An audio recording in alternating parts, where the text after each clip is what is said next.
The Old Man and the Broken Clock. 0 to 015 hook. For 32 years, he sat in that chair every single night, staring at a shattered clock frozen at 2:17 a.m. The townspeople whispered about him. The police questioned him. His own family abandoned him. And on the night he finally died, alone in that same chair, something impossible happened. The clock that hadn't moved in 3 decades began ticking again. Tonight, you're going to learn why. And I promise you, the truth will leave you questioning everything you thought you knew about love, loss, and the secrets we take to our graves. Asterisk, asterisk, 0, 15, 10, 30, the beginning, asterisk, asterisk. This story takes place in Millbrook, Montana, a town so small that everyone knows everyone's business, or at least they think they do. Population barely 700. The kind of place where a missing dog makes the front page and where newcomers are still considered outsiders after living there for 10 years. In 1961, a young man named Harold Benton moved to Millbrook to take over his uncle's watch repair shop on Main Street. Harold was 24, quiet, methodical, the kind of man who could spend hours hunched over a tiny mechanism with a jeweler's loop, completely lost in the intricate world of gears and springs. He wasn't particularly social. He didn't drink at the local bar or attend church picnics, but he was good at what he did, and in a small town, that was enough to earn respect. Then, in the summer of '63, everything changed. A woman named Evelyn Crawford walked into his shop with a broken wristwatch that had belonged to her late father. She was 21, with auburn hair that caught the sunlight streaming through Harold's shop window, and a smile that, according to those who knew them, made Harold forget how to speak for a solid minute. He fixed the watch. She came back the next week with a clock that didn't need fixing. Within 6 months, they were married. Those who attended the wedding said they'd never seen two people more in love.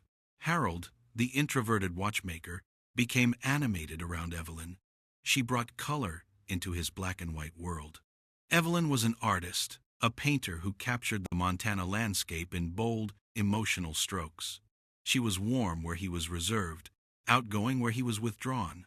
On paper, they shouldn't have worked, but for nearly 30 years, they did. They built a life together in a cabin on the outskirts of town, surrounded by pine trees and mountain air. They never had children, something that sparked gossip among the nosier residents, but they seemed content with each other. Evelyn would paint in the converted garage studio Harold built for her while he ran his shop in town, always coming home at exactly 5:30 every evening. Routine was important to Harold. Neighbors would joke that you could set your watch by his schedule, which seemed fitting for a man whose entire life revolved around time. But beneath the surface of this seemingly perfect marriage, something was shifting. It started small. In the late '80s, Evelyn began confiding in her closest friend, Margaret Shaw, about changes she noticed in Harold. He'd become increasingly obsessed with his work, spending late nights in the basement of their cabin, where he'd set up a secondary workshop. Margaret recalled Evelyn saying, and I quote, "Sometimes I wake up at 2 in the morning and hear him down there, talking to himself, or maybe talking to the clocks. I can't tell anymore." When Margaret asked if she was frightened, Evelyn hesitated before answering. She said Harold would never hurt her, but that he was changing, becoming someone she didn't fully recognize. The man who used to notice every detail about her now seemed to look through her, his mind always somewhere else, locked in some internal world she couldn't access. In the months before her disappearance, Evelyn's paintings took on a darker tone. Gone were the bright landscapes. In their place were images of clocks with melting faces, empty rooms, shadows that seemed to reach across canvases like grasping hands. She told another friend that she felt like time was running out, though she couldn't explain what she meant by that. Then came the final weeks. A neighbor, Robert Patterson, who lived a quarter-mile down the road, reported hearing raised voices coming from the Benton cabin one evening in early November of 1993. He couldn't make out the words, but he recognized the cadence of an argument, something he'd never heard from that couple before. That same week, Evelyn was seen at the general store buying a small suitcase. When the clerk asked if she was taking a trip, Evelyn smiled, but the smile didn't reach her eyes. She said something that the clerk would repeat to police dozens of times in the coming months. She said, "I might be, or I might be staying exactly where I am forever." Asterisk, asterisk, 10:30, 11, engagement break, asterisk, asterisk. Before we go any further into what happened that night, let us know in the comments where you're watching from. We'd love to hear from you. And if you're new here, click on the subscribe button so you never miss any of our upcoming videos. Asterisk, asterisk, 11, 25 to 45. The disappearance, asterisk, asterisk. November 14th, 1993. The temperature had dropped to 23 degrees, and a late autumn storm was rolling into the valley, bringing with it the kind of heavy, wet snow that makes the world feel muffled and isolated. Harold closed his shop at 5 p.m., exactly on schedule, and drove home through the beginning flurries. What happened in the next 9 hours would become the subject of intense speculation, police investigation, and ultimately, a mystery that would haunt Millbrook for the next 3 decades.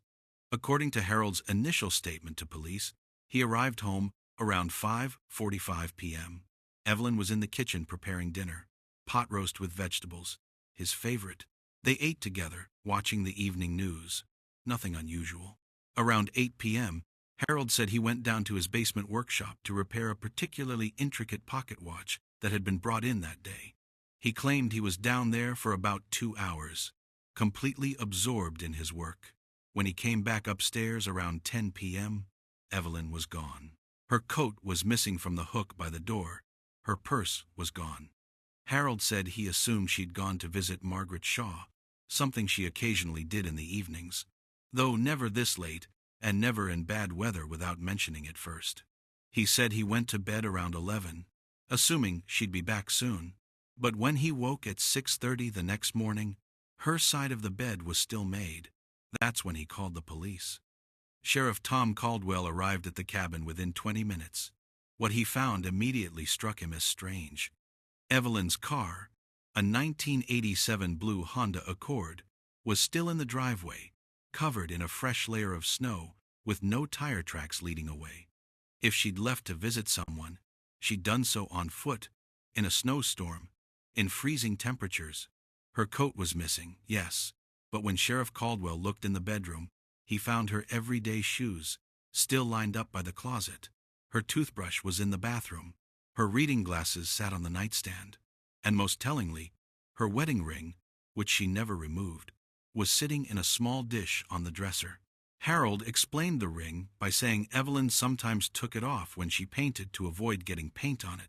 But Margaret Shaw later testified that Evelyn always wore her ring, even when painting, because Harold had it specially made to fit her perfectly, and she considered it her most precious possession.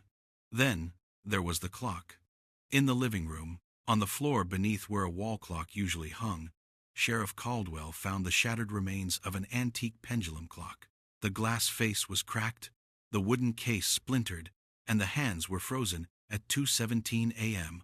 When asked about it, Harold became noticeably agitated. He said he didn't know how it fell, that he'd been in the basement and must not have heard it. But Sheriff Caldwell noted that the mounting bracket on the wall was still intact, and there were no signs that the clock had simply fallen. It looked as though someone had ripped it off the wall with considerable force. The immediate search began that afternoon. Volunteers from town, along with state police and search and rescue teams, combed the woods surrounding the Benton cabin. Tracking dogs were brought in. They picked up Evelyn's scent inside the house, leading to the back door, but then the trail went cold. Either the snow had covered her tracks, or she hadn't left through that door at all. As the investigation deepened, more inconsistencies emerged in Harold's story. He claimed Evelyn had packed a bag and left, but police found no missing clothes in her closet. Every item of clothing, every piece of luggage, except for that small suitcase she'd bought the week before, was accounted for. And that suitcase? It was found in the hall closet, still with the price tag attached, never used. Harold couldn't explain this discrepancy. He became increasingly withdrawn during questioning, often staring off into the distance, checking his watch repeatedly, asking what time it was even though there were clocks visible in every room of the sheriff's office. Detective Sarah Chen, who assisted on the case, later described Harold's demeanor as not guilty, necessarily, but profoundly disturbed, like a man watching something fall apart in slow motion. The community's reaction was mixed. Some believed Harold was innocent, that Evelyn had perhaps suffered some kind of mental breakdown and wandered into the wilderness. Others were convinced that Harold, in a fit of rage or madness, had killed his wife and hidden her body somewhere in the vast Montana landscape. The fact that he refused to let police search his basement workshop without a warrant only fueled the suspicion. When the warrant was finally obtained 3 days after Evelyn's disappearance, police entered Harold's basement to find something that was simultaneously fascinating and deeply unsettling. The space was filled with clocks, dozens of them, wall clocks, grandfather clocks, pocket watches, desk clocks, all in various states of repair or disrepair. They covered every surface, hung from every wall. But here's what made it strange. Every single clock in that basement had stopped, not at different times, but all of them frozen at 2:17 a.m. Harold, when confronted with this, simply said, "That's when time stopped for me." Police also found a dark stain on the concrete floor in one corner of the basement, approximately 3 feet by 2 feet. Harold claimed it was oil from a heater that had leaked years ago. They took samples, but the forensic technology of 1993 was limited. The preliminary tests were inconclusive, showing a mixture of organic compounds that could have been oil, animal blood, or a dozen other substances. Without a body, without clear evidence of foul play, the case stalled. Evelyn Benton was officially listed as a missing person. Harold was named a person of interest, but never charged. The investigation remained open but inactive. Asterisk, asterisk, 25 to 45, 40 to 15, the years of silence. Asterisk, asterisk. In the months and years following Evelyn's disappearance, Harold Benton became a ghost in his own life. He closed his watch repair shop, something that shocked the community because that shop had been his entire identity for over 3 decades. He rarely left his cabin except for necessities. Groceries every 2 weeks, always on a Tuesday morning, always at the same small market on the edge of town. The few people who interacted with him during these excursions said he seemed hollowed out, like something essential had been removed from inside him. He'd lost weight, his hair had gone completely white, and his hands, once so steady they could manipulate the tiniest watch gears, now trembled constantly. Margaret Shaw made several attempts to reach out to him in the first year after Evelyn vanished. She'd drive to the cabin and knock on the door, sometimes standing there for 10 minutes, knowing he was inside, hearing movement, but he never answered. On her last attempt, she left a note that read, "Harold, if you know where she is, please tell us. Her family deserves closure." The note was never acknowledged. One strange incident occurred about 18 months after the disappearance. Robert Patterson, the neighbor who'd heard arguing before Evelyn vanished, was driving past the Benton cabin late at night when he noticed smoke coming from the backyard. Concerned about a fire, he pulled in and found Harold burning items in a metal drum. When Robert asked if everything was okay, Harold looked at him with an expression Robert later described as haunted, like he was seeing something I couldn't see. Harold was burning paintings, Evelyn's paintings, canvas after canvas feeding into the flames. Robert tried to stop him, asking why he would destroy his wife's art. But Harold just kept repeating, "She wanted them gone. She told me to get rid of them." Robert reported this to the police, but there was nothing illegal about burning your own property. The broken clock, the one that had been found on the floor the night Evelyn disappeared, became a fixture in Harold's life in a way that disturbed the few people who still had contact with him. Instead of discarding it or repairing it, he mounted the shattered timepiece on the wall above his fireplace, hands still frozen at 2:17 a.m. When a social worker visited the cabin in '96 as part of a welfare check, she noted that Harold's living room had become a shrine to that moment. He'd positioned his rocking chair directly facing the clock, and there were worn grooves in the wooden floor where the chair's runners had rocked back and forth, for hours, days, years. The social worker wrote in her report, "Subject appears to be stuck in time, possibly suffering from severe depression and trauma." However, he refused all offers of counseling or psychiatric help. When asked about the clock, subject stated, "It tells the only truth that matters." As the years rolled into decades, Harold aged rapidly. By the early 2000s, he looked 20 years older than his actual age. His isolation deepened. The cabin fell into disrepair, paint peeling, shutters hanging crooked, the yard overgrown with weeds. Mail piled up in his box, most of it uncollected. Utility workers who had to access the property reported that the interior was filled with clocks, just like the basement had been. All stopped at 2:17 a.m. It was like he was recreating that moment throughout his entire living space, trying to preserve it, or perhaps trying to understand it. The case of Evelyn Benton occasionally resurfaced in local media, especially on milestone anniversaries of her disappearance. 10 years gone, 20 years. Each time, reporters would try to interview Harold, and each time he would refuse, sometimes not even coming to the door, other times shouting through the closed door to leave him alone. But in 2015, something changed. A new sheriff, Karen Martinez, took over the department and decided to review all cold cases. When she looked at the Evelyn Benton file, something bothered her. The evidence didn't quite add up to murder, but it didn't add up to a voluntary disappearance either. She assigned a young detective, Marcus Webb, to take another look, to interview Harold if possible, to see if modern forensic techniques might reveal something the '93 investigation had missed. Detective Webb drove out to the cabin on a cold morning in March. He knocked on the door, expecting to be ignored like all the others. But to his surprise, Harold answered. At 81 years old, Harold looked ancient. His frame bent, his eyes clouded with cataracts.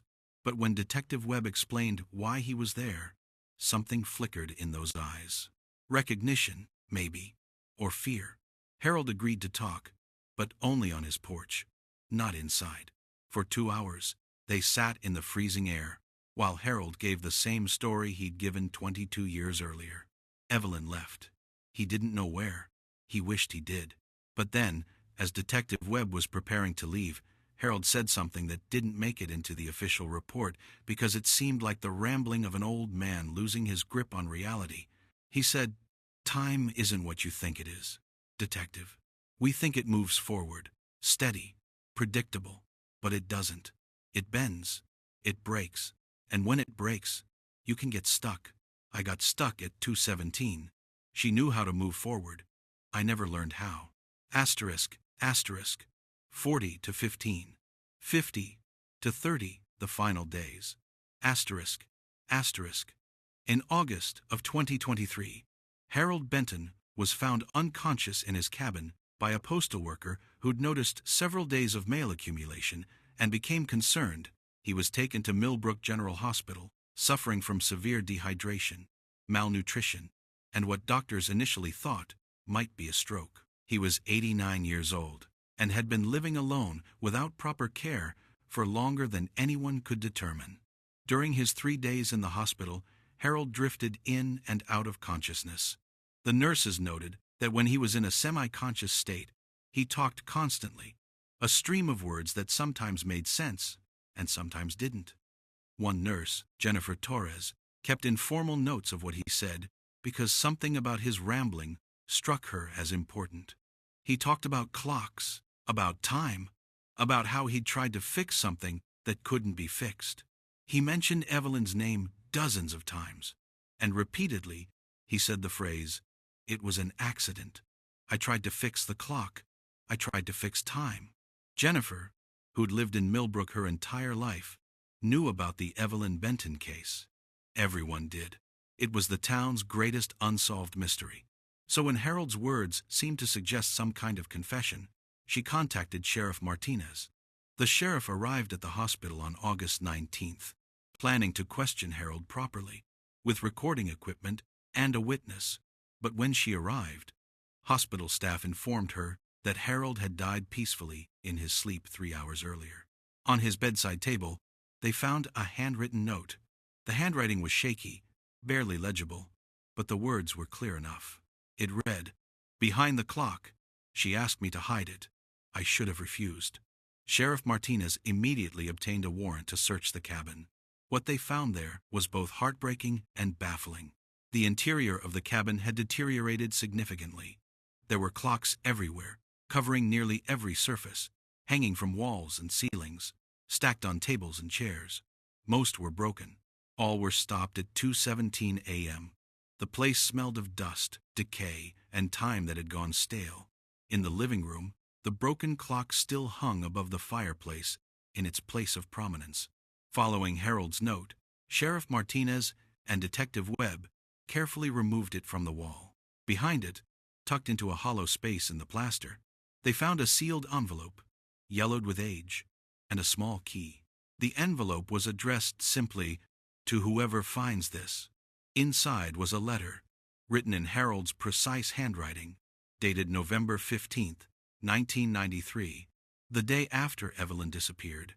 This is what it said, and I'm going to read it to you exactly as it was written because every word matters.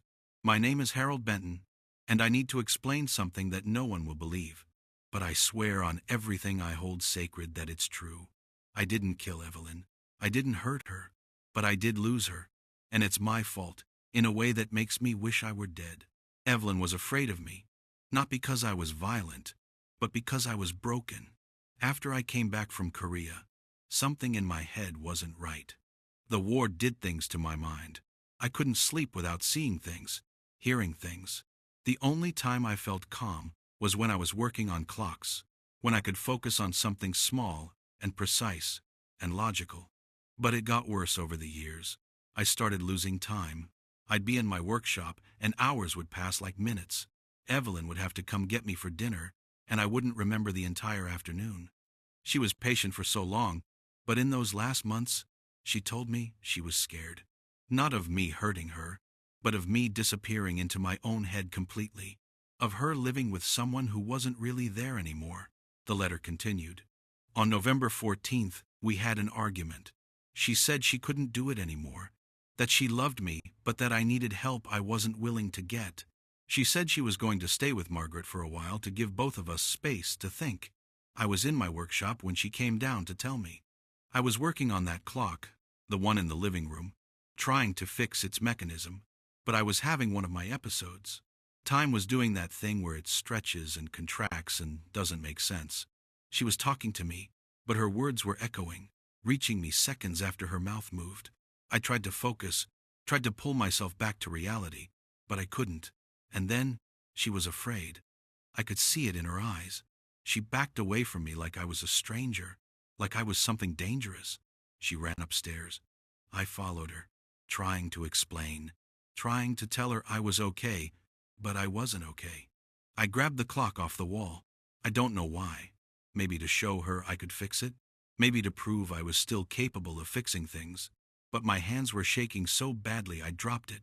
It shattered, and the sound it made when it hit the floor, it was like something inside me shattered too. When I looked up, Evelyn was at the door. She had her coat, her purse, and she looked at me with this expression I'll never forget. Not anger, pity. She said, "I'm sorry, Harold. I love you, but I can't save you." And then she left. Just walked out into the snow. The final part of the letter was the most crucial. I didn't follow her. I should have, but I couldn't move.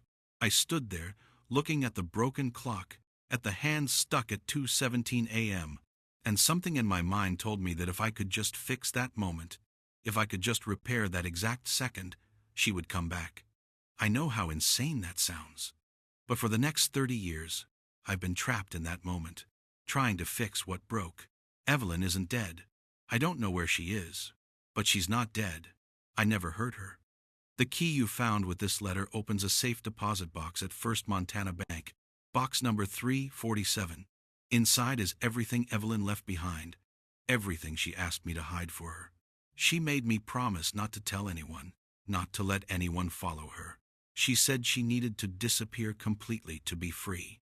I kept that promise because I loved her, even though it destroyed me. I kept it until now. But I'm tired. I'm so tired of being stuck at 2:17 a.m. If you're reading this, I'm finally free of that moment. Please tell everyone I never hurt her. Please tell them I just loved her too much to be the thing that trapped her. The letter was signed, simply, Harold Benton. Asterisk, asterisk, 50 to 30, 58 to 45. The truth revealed. Asterisk, asterisk. The key led Sheriff Martinez to the bank in downtown Millbrook. Box 347 had been rented continuously since November 1993. The fees automatically withdrawn from an account Harold had set up specifically for that purpose. Inside the box, they found documents that would finally solve the 30-year mystery of what happened to Evelyn Benton. There was a passport in Evelyn's name, airline tickets for a flight from Billings to Phoenix on November 15, 1993, the day after she disappeared. And there was Evelyn's own letter, written in her flowing handwriting, addressed to anyone who might someday find it. This is what it said. To whoever is reading this, I want to be clear about something. Harold never hurt me. He never threatened me. He never raised a hand to me in 30 years of marriage. But I had to leave because staying was killing both of us. Harold came back from the war with wounds no one could see. Today we'd call it PTSD. We'd have treatments and therapy and medication. But back then, especially for a man like Harold, who prided himself on being strong and self-sufficient, there was no help, only shame. For years, I watched the man I loved slowly disappear into his own mind. He'd have episodes where he wasn't present, where time didn't work the same way for him as it did for everyone else. He'd be in his workshop for what felt like an hour to him, but 8 hours would have passed. He'd look at me sometimes like he didn't recognize me, like he was seeing through me to something else. It was terrifying, not because I thought he'd hurt me, but because I was losing him in slow motion, and there was nothing I could do about it. Evelyn's letter continued. I tried for so long to help him, to pull him back, to be his anchor to reality. But you can't save someone who doesn't want to admit they're drowning. And slowly, I realized I was drowning too. I was so focused on Harold's pain that I forgot I was allowed to have my own life. So I made a decision. I planned to leave. Not to punish him, but to save myself. I told Margaret I might need a place to stay. I bought a suitcase. I was going to have the conversation with him, explained that I loved him but couldn't do this anymore. But then came that night, November 14th. I went down to the basement to tell Harold I was leaving temporarily, that I needed space. And I saw something that terrified me. He was at his workbench, holding a clock, completely still. His eyes were open, but he wasn't there. It was like looking at an empty shell. And for the first time in our marriage, I was genuinely afraid. Not that he would hurt me, but that he was already gone, that the man I married didn't exist anymore. I ran upstairs. He followed me. He was trying to explain something, but he wasn't making sense. His words were jumbled. His movements were erratic. And when he grabbed that clock off the wall and it shattered, something in me shattered too. I realized I couldn't stay another day. Not to pack, not to plan. I had to leave right then. So I did. The final section of Evelyn's letter explained what Harold had protected for 3 decades. I walked to Margaret's house in the snow. I told her everything. She wanted to call the police, to get Harold help. But I made her promise not to. I told her I was leaving Montana, leaving this life behind, and that I needed to disappear completely. Margaret helped me get to the bus station in the next town. From there, I went to Billings, then flew to Phoenix. I asked Harold to hide any trace of my plans, because I knew if people found out I left voluntarily, they'd try to find me. They'd drag me back. They'd make me explain, and I couldn't explain. How do you tell people you abandoned your husband because his mental illness frightened you? How do you admit that you chose yourself over someone who needed you? I couldn't face that judgment, so I let everyone think I vanished. I let Harold take the suspicion, the gossip, the accusations, and I've lived with that guilt every day for 30 years. I built a new life in Arizona. I never remarried. I never stopped thinking about Harold. I sent him one letter, years ago, asking if he was okay, telling him I was safe, giving him permission to tell people the truth. He never responded. I realized later that he was protecting me, honoring my request to stay hidden, even though it meant destroying his own life. That's who Harold was. A man so full of love and honor that he would let himself be suspected of murder rather than break a promise to the woman who left him. With this information, Sheriff Martinez tracked down Evelyn Benton in Scottsdale, Arizona, where she'd been living under her maiden name, Evelyn Crawford. She was 78 years old, working as an art teacher at a community center. When Sheriff Martinez called her to inform her of Harold's death and the discovery of the letters, there was a long silence on the line. Then Evelyn asked a single question. Did he have the broken clock with him at the end? When Sheriff Martinez confirmed that yes, the clock had been mounted on Harold's wall for 3 decades, Evelyn began to cry. She said, he never forgave himself. He spent 30 years stuck at 2:17 a.m. because he thought if he could just fix that moment, he could fix everything. Evelyn agreed to speak with investigators and to make a public statement. She returned to Millbrook for the first time in 30 years to do so. In a press conference that was covered by national media, she told her story. She explained Harold's PTSD, her decision to leave, and the terrible, unintended consequences of that choice. She looked directly into the camera and said, Harold Benton was not a murderer. He was not a monster. He was a man who fought for his country, who loved his wife, and who suffered from a disease that we as a society failed to understand or treat. I left to save myself, but in doing so, I condemned him to 3 decades of suspicion and isolation. I will carry that guilt until the day I die. The forensic retesting of the stain in Harold's basement confirmed what everyone now understood. It was oil, just as Harold had claimed. There was no evidence of foul play. There never had been. Just a broken man, a broken clock, and a moment, frozen in time, that had defined the rest of Harold's life. Evelyn attended Harold's funeral, held at a small cemetery on the outskirts of Millbrook. Only a handful of people showed up, mostly out of curiosity. She stood at his grave and placed something on the headstone, a small, carefully repaired pocket watch. She'd spent days working on it, learning the craft Harold had mastered, fixing the mechanism with her own hands. She set it to 2:17 a.m., then wound it up. As the watch began ticking, moving past that frozen moment, she whispered, "You're free now. Time is moving again. Asterisk, asterisk, 58 to 45, 62 to 0, closing reflection. Asterisk, asterisk." So let me ask you something. Because this story isn't really about a mystery, is it? It's about 2 people who loved each other but couldn't save each other. It's about the weight of promises, the price of secrecy, and the way trauma can trap us in moments we can never escape. Harold Benton spent 30 years being suspected of a crime he didn't commit, protecting a woman who'd left him, honoring a promise that destroyed his life. Was that love, or was that something else? Mental illness? Obsession? And what about Evelyn? She saved herself by leaving, but at what cost? She built a new life, while the man she once loved wasted away in isolation, surrounded by broken clocks, trapped at 2:17 a.m. Could she have handled it differently? Should she have? These are questions without easy answers. When you're living with someone whose mind is breaking, when you're drowning trying to save them, at what point do you have to choose yourself? And is that choice selfish, or is it survival? Think about that night, November 14th, 1993, 2:17 a.m. A clock shattering, a woman walking into the snow, a man frozen in a moment he'd spend the rest of his life trying to repair. What would you have done if you were Evelyn, watching the person you loved disappear into their own mind? Would you have stayed? Would you have left? And if you left, could you have lived with the guilt of what that choice cost?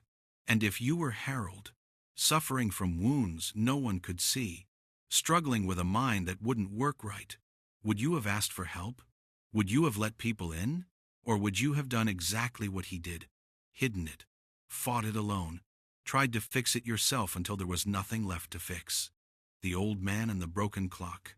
That's how this story started. But now you know it's really about the moments that break us, and the choices we make when we're already broken. Harold chose to honor Evelyn's wish for freedom, even though it meant sacrificing his own. He chose to stay trapped at 2:17 a.m. so she could move forward in time. And in the end, maybe that's what love is.